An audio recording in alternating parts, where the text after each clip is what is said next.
We are in the seventh session. The topic is improving governance and performance in organization. Our session chairman is Mr. Abdul Rahim Surya. Mr. Surya is the past president of Institute of Chartered Accountants of Pakistan. He was a member of the Education Board of International Federations of Accountants for 6 years. He held top positions in several companies. He is a professional trainer in the subject of finance. Now I invite Mr. Abdul Rahim Surya to address.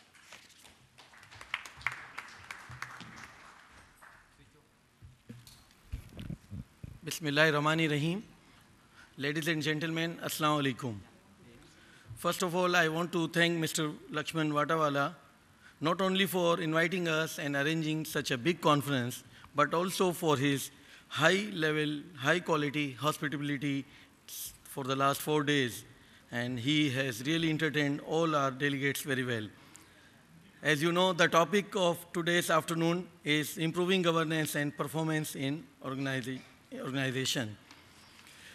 My dear fellow members, the first question is why need arose for corporate governance?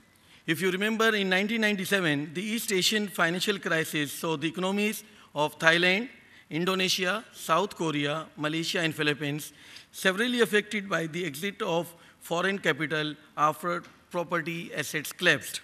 The lack of corporate governance mechanism in these countries highlighted the weaknesses of the institution in their economies. In the early 2000s, the massive bankruptcies of Enron and WorldCom, as well as few other relatively small cases, led to increased shareholder and government interest in the corporate governance. Thus, the board of directors are under close watch and strict scrutiny and get in line of fire when something goes wrong. Thus, the governance, risk, and compliance are vital ingredients of organization performance and its long-term sustainability. Let me explain this with the help of video, and I think it will be a better medium since you are here after lunch, and before you sleep, I must show you a video. Decisions. We make them every day, important and unimportant ones, right and wrong ones. In business, making the right decisions is what drives progress. But how does a click turn into a product or a signature into a department? How do individual decisions determine the future of an entire company? In the beginning, it's all so easy. You simply have to weigh up opportunity against risk. If you've got a good head for business, you'll go after the opportunities. An innovative product, a better way of producing it, a new way to market it. Risks are an inherent part of business, but can be useful in recognizing new opportunities. If you have the power to make decisions, you can shape your own success. In companies, decision-making is shared by many. This enables many people to explore new opportunities, product innovation, better manufacturing processes, new markets. At the same time, specialists assess risks so decision-making remains easy and safe. For example, they ensure compliance with all the applicable regulations, deal with contentious issues, and work out ways of responding to them. They consider internal sources of error and risks within the company's processes, monitor external risks and real threats. The bigger the company gets, the greater the opportunities. An IPO for fresh expansion capital, more market power through a merger, winning the whole world as a marketplace. Opportunities create growth, but so does risk. Let's take a closer look. Risk management deals with standard business risks. Compliance management takes care of legal and ethical considerations. An internal control and auditing system ensures reliable processes. A coherent system. It minimizes risks and creates a stable basis for decision-making. But often the process of weighing up risks slowly gains the upper hand. Every decision becomes a potential risk. How can we win back our decisiveness? By countering complexity with clarity. Clarity to tackle opportunities and risks. Clarity for governance, risk, and compliance management. There are three areas crucial for appraising a company's strengths and weaknesses: assurance, the level of security achieved, the costs incurred, and culture, the corporate culture in which everything happens. How secure is the company really? Is the internal control system effective? Does it still leave enough scope for an entrepreneurial approach? Are risk and compliance management focusing on the right risks? And are all processes properly coordinated to avoid potential gaps in the safety net? The second area is costs. Is the company running up unnecessary costs because several departments are working on the same risks? Do we know the hidden security costs of operational implementation within the company? And are these costs still proportional to the risks? And finally, the corporate culture. Sustainable improvement throughout the entire company is only possible with a shared attitude towards governance, risk, and compliance management. Is it valued as a business partner throughout the company? Are senior staff setting a positive example in relation to opportunities and risks? Only an impartial assessment of assurance, costs, and corporate culture creates clarity for successful governance, risk, and compliance management, enabling the company to regain its most valuable asset, the power to pursue its opportunities.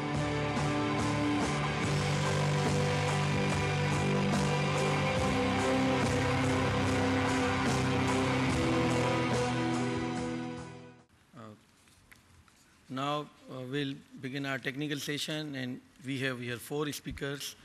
They will share their experiences and research with you. Before I invite the first speaker, let me tell you the formalities and the procedure in which we'll be conducting this session. There are 4 speakers, and each will take 20 minutes, and it will be followed by question and answer. If you have any question to ask verbally, or if you want to send written hand slip, you can do that. With this, I would like to introduce the first speaker, Mr. Raj Kumar Adukia. He is the Central Council member of Institute of Chartered Accountants of India, senior partner of his own firm. He is an author of 34 books. I think he is only 34 and has written 34 books. Very interesting. He is CA, company secretary, cost accountant, MBA, diploma in IFRS from UK, bachelor degree in law, diploma in labor laws.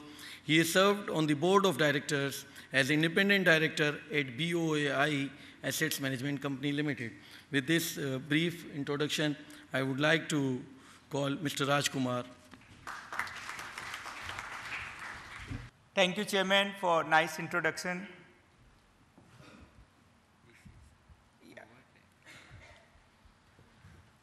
The topic given to me is engaging the boards in governance beyond compliance. Chairman, dignitaries on the dais, At the outset, I compliment CMA, SAFA, ICAI, and Professor Watawala for this excellent conference. I extend the greetings on behalf of the President of the Institute of Chartered Accountants of India, Jaideep Narendra Shah also. IU Bhuvan. I think my first task is to engage audience in the discussion, and then we'll come to the subject, engaging the boards in governance beyond compliance. Each activity on this earth, what we are talking of sustainability, corporate responsibility, has come into existence out of necessity. When first time I looked at this topic, engaging the boards in governance beyond compliance, I felt why this topic is required. because it is the fundamental duty of the board to govern an organization. Why others are required to engage them in this task? Regulators have done enough in each country to do this, and this is not now, it was 2000 years back and earlier also. Like we have in India, there is Chanakya, a great management guru who has written Arthashastra. There are governance principles written by Chanakya in Arthashastra. Then various events which have taken place in this world, like we had Great Depression in US in 1929, and then we saw the enactment of Securities Act 1933, Securities Exchange Act 1934, the Glass-Steagall Act, separation of banking and investment banking.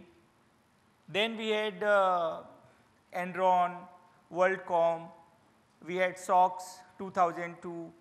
All these committees after committees, starting from Adrian Cadbury, then Greenberry Committee, Hemphill Committee, South King, all these have talked about governance, but that has failed.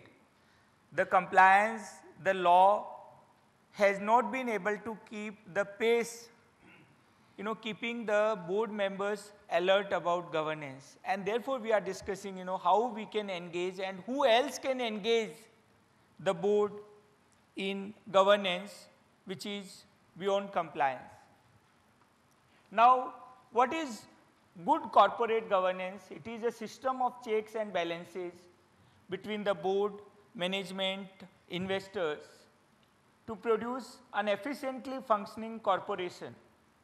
If we look at the failure of Barings Bank by Neil Nixon, that happened because of failure of internal control, failure of the risk management framework. So, the foundation of any good corporate governance is disclosure, openness of the whole process. And therefore, yesterday we were talking about integrated reporting. Now, what is integrated reporting? That there should be a disclosure of strategy, there should be a disclosure of the governance, there should be a disclosure of environment, social responsibility, in addition to what has been happening about financial reporting. There are 5 routes in a corporate governance. One is equal treatment to shareholders. What happens in insider trading? We saw recently this Rajat Gupta and Raj Ratnam's case. So if the majority holders, those who are in control of organization, there is a oppression on minority, then it is not a good governance. Then interest of all the stakeholders, the employees, creditors, suppliers. Then the fundamental and most important is the role and responsibilities of the board. There may be supervisory board, like in Germany we have 2 boards. There is a management board and supervisory board, or there may be an integrated board. The 4th is, and most important, ethical behavior by the members of the board.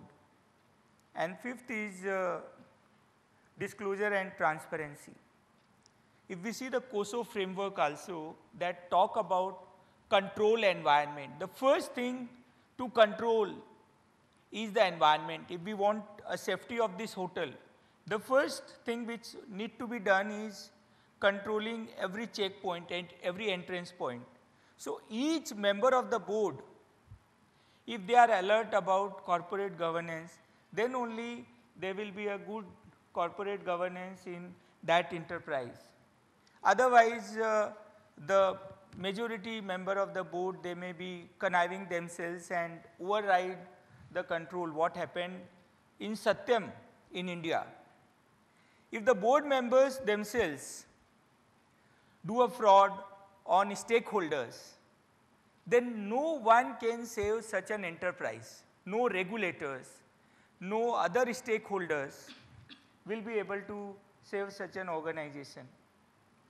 There is a survey done last year by Fidelity Analysts, and it was across Asia Pacific enterprises.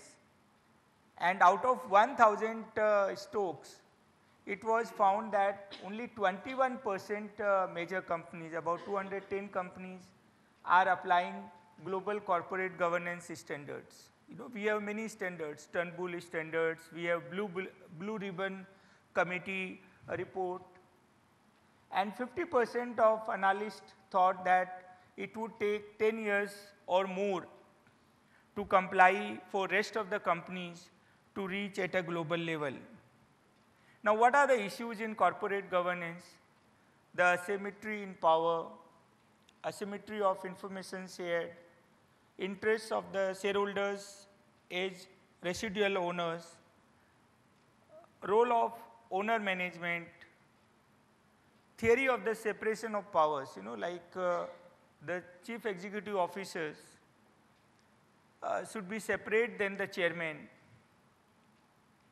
and dividing the corporate earning among various stakeholders. What we have seen, you know, the employees engaging the employee relationship, suppliers. Now, in corporate governance, the board of directors is the foundation. The board is the foundation for the governance because they make strategic decisions. They drive the whole enterprise. So they need to be accountable. There should be a system to have a performance evaluation of the board members. There should be a system to see how each member of the board, are they prepared before they come to board meeting, how much time they are giving to in the board meeting, are they competent to participate in the board decision making.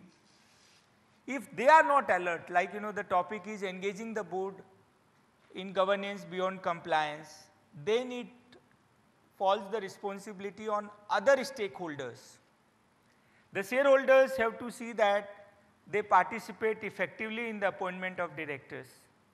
In all different constitutions, there are introduction of legislation where there are representatives of shareholders on the board. There may be one meeting, like general meeting, where shareholders should raise questions. They should see that they are able to make board accountable in managing the company. And then the management.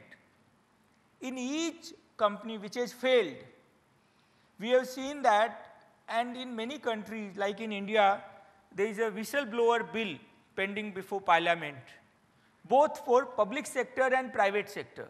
So new laws may come into force depending on the past experience. But if each stakeholder, they do not become aware of their responsibilities, if they do not become ethical, the governance will not improve. So if board, suppose they override internal control, then the management can be a whistleblower. They can raise a voice that something is going on wrong in the organization, like what the complete investigation has not taken place. There is a fraud in Reebok which is under investigation. So these kind of frauds will keep on happening, and I have made some study about frauds which has happened in past. I feel that even after 5,000 years, frauds will take place. I am not very pessimistic, but I know that any amount of control cannot prevent happening of the fraud. But what we can do is minimize their occurrence. There are surveys which says that governance should be at the heart of decision making process, and there should be majority of investors should take interest in the governance process. Now on, you know, talking about the responsibilities of the board, OECD has said that the board should ensure the strategic guidance of the company, effective monitoring of management by the board, and they should be accountable to the company and to shareholders and other stakeholders. So board is a starting point for the governance, and therefore it becomes very important how each member of the board, because in COSO framework if we see control environment, then the second is control activity. You control board, but then each member of the board, before he is taken into board, there should be a proper nomination process, there should be a due diligence of that member. The principle 6 in OECD principle says board members should act on a fully informed basis, in good faith. And any fraud, how they have come into light, say Satyam fraud.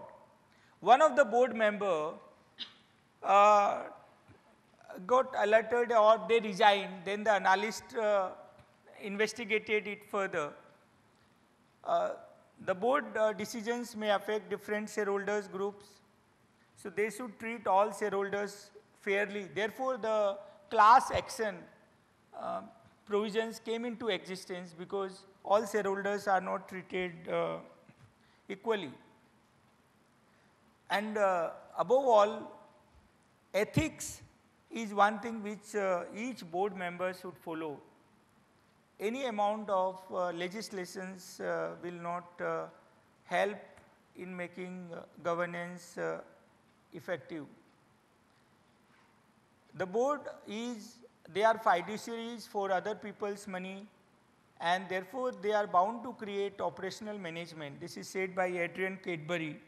You know, after 1992, his report, the governance across the world came in more prominence. What are the roles of the board? They have to review corporate strategy. They have to monitor effectiveness of company's governance. They have to compensate key executives and oversees the succession planning.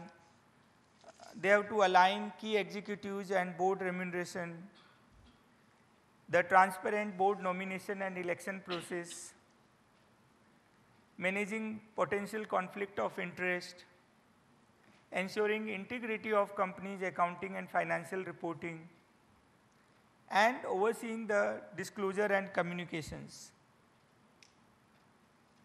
There is a report of OECD about governance in Asia 2011, and this says that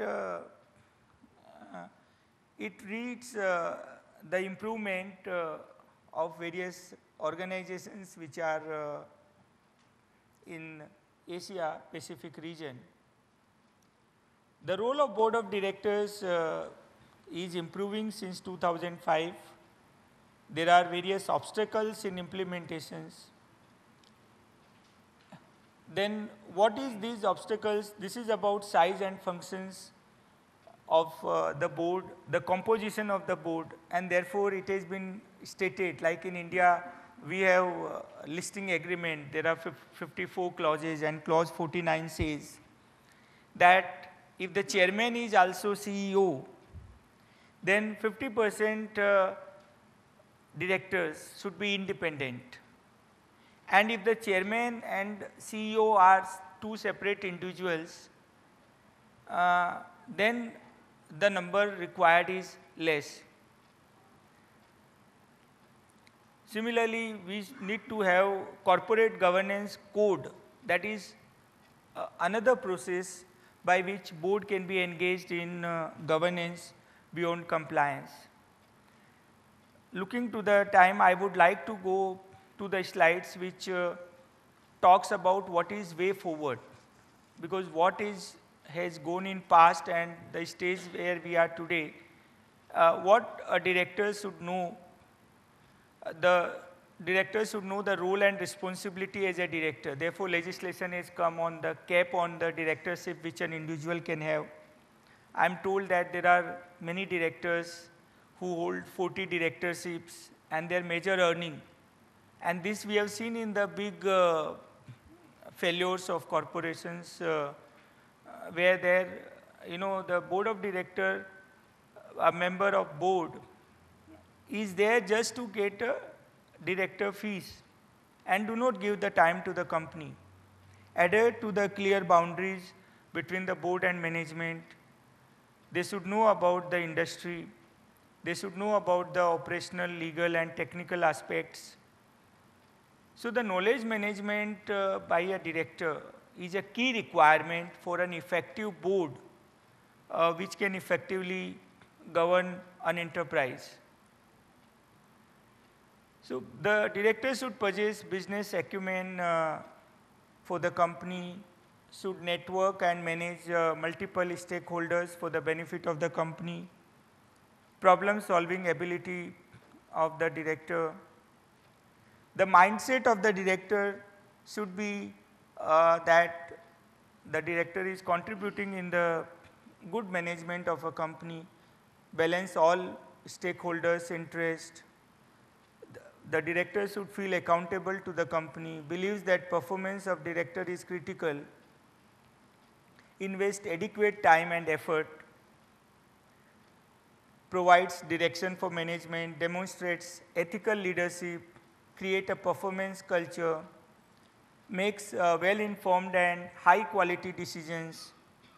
You know, my experience, I have been in the board of few very large companies, Bharat Sanchar in our country, Bharat Sanchar Nigam Limited, Bank of India, State Bank of India. What I have seen that unless, I had to really pester for the certain decisions. So each member of the board, and I have seen when I was raising certain issues, other board members were not feeling very comfortable and they were independent directors. So to make board responsible and to make board effective in governance, each member of the board need to be effective. And that effectiveness will come if there is a full report on the board functioning for the company.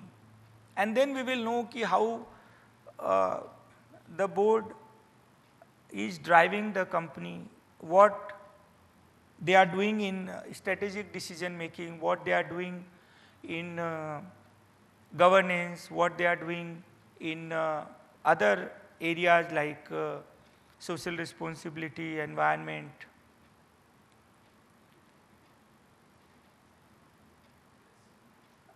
Like what happens in a risky business, the task is transferred to the legal experts.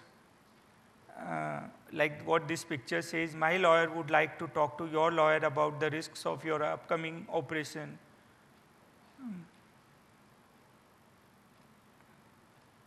I'll skip this. Now this also should not happen in a board, in the decision making. This shows a picture, where I'm still not sure how it happened. 1 minute we were bouncing ideas off each other, and the next thing I knew we were using furniture instead of expressing our ideas. My personal experience is like I talked about few companies where I participated as an independent director. Whenever I used to give some decisions or some views, the matter was transferred to legal experts, and their opinion used to come, yes, what Mr. Adukia is saying is correct. And then that suggestion was implemented.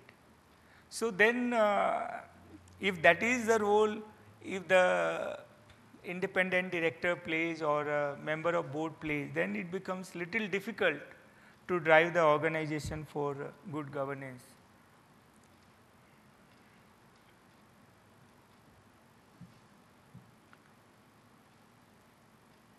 Way forward, I'll just take 1 minute.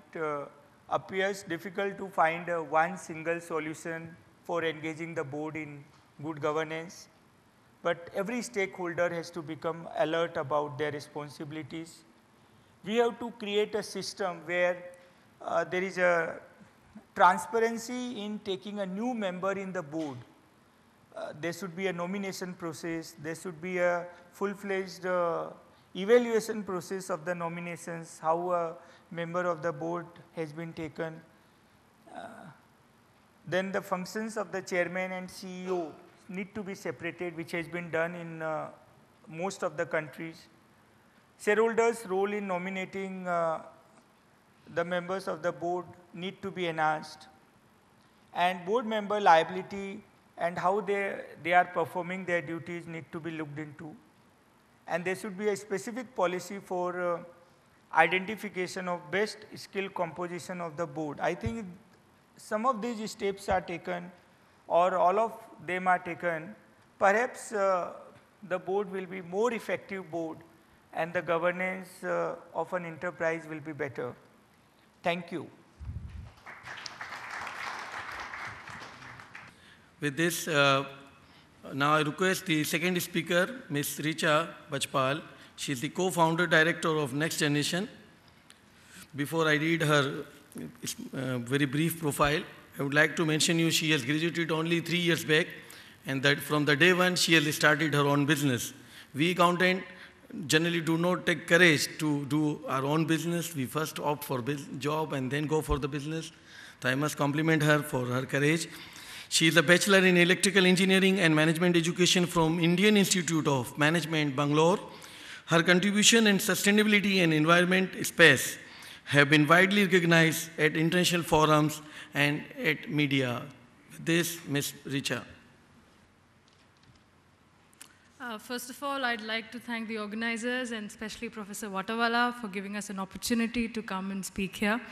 So I'm going to briefly take you through the journey of development of ERPs for sustainability and how it is of importance to monitor our sustainability performance.